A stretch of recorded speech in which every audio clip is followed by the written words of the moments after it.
Tamil Senior, November 1992. Get ready. 10 seconds. 5 seconds. Start. பேரன்பிற்கும் பெருமைக்கும் உரிய தொழிலாளர் தோழர்களே, இன்று நாட்டு மக்களை எதிர்நோக்கி கொண்டிருக்கிற பிரச்சனைகள் பல இருக்கின்றன. அந்த பிரச்சனைகளில் பிரதானமாக இருப்பது தொழிலாளர் பற்றியது. ஆகவே தொழிலாளர் நல அமைச்சர் என்ற முறையில் நீங்கள் என்னை இந்த கருத்தரங்கிற்கு தலைமை தாங்க செய்திருக்கிறீர்கள் என்று நான் கருதுகிறேன். என்னை தலைமை தாங்க செய்து உங்களுடைய குறைகளையும் பிரச்சனைகளையும் நேரில் கேட்டறியும் வாய்ப்பளித்த உங்கள் அனைவருக்கும் என்னுடைய நன்றி கலந்த வணக்கத்தை தெரிவித்துக் கொள்கிறேன். இக்கருத்தரங்கில் கலந்து கொண்ட பல தோழர்கள் பல்வேறு விதமான கருத்துக்களை தெரிவித்திருக்கிறார்கள். மொத்தத்தில் பார்த்தால் இங்கே குறிப்பாக கூறப்பட்டது போனஸ் பிரச்சனை என்று நான் கருதுகிறேன்.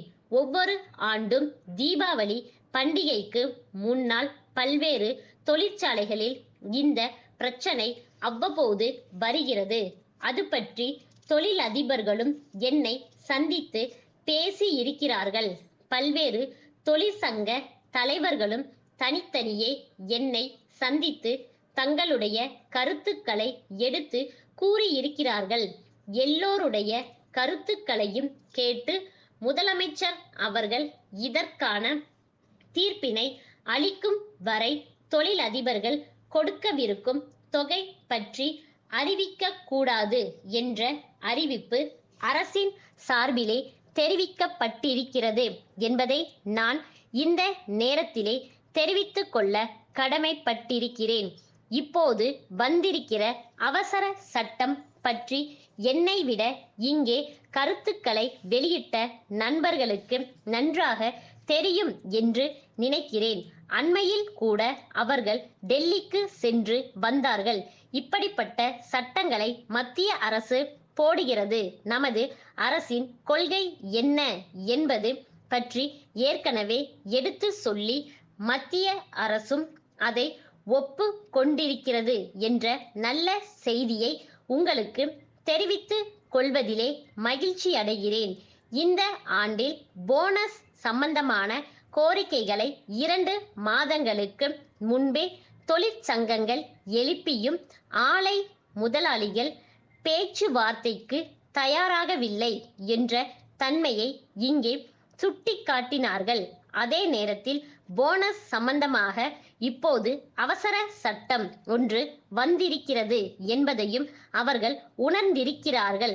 அந்த அவசர சட்டம் ஏற்கனவே தொழிலாளர்களுக்கு உள்ள உரிமைகளை பறிக்கின்ற காரணத்தால் இதை மாற்றுவதற்கான நடவடிக்கைகளை மாநில அரசு மேற்கொள்ள வேண்டுமென்றும் கேட்டுக்கொண்டார்கள். மாநில அரசு நடவடிக்கை எடுப்பது ஒரு புறம் இருந்தாலும் இங்கே எடுத்து வைக்கப்பட்ட கருத்துக்கள் எல்லாம் மத்திய அரசுக்கு விரைவான நடவடிக்கை எடுப்பதற்காக தெரிவிக்கப்படும் என்று நான் உறுதி கூறுகிறேன்.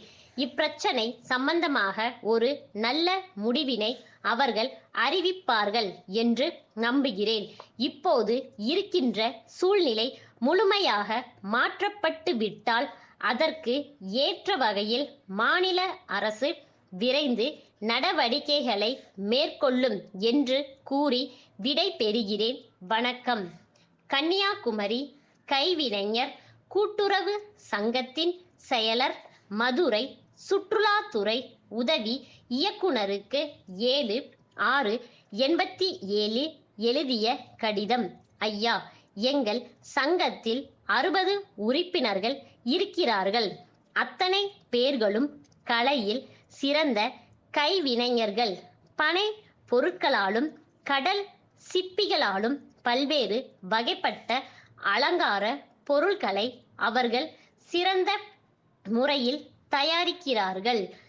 அப்பொருட்கள் நம் நாட்டு சுற்றுலா பயணிகளை மட்டுமல்லாமல் வெளிநாட்டு பயணிகளையும் பெரிதும் கவர்ந்துள்ளன.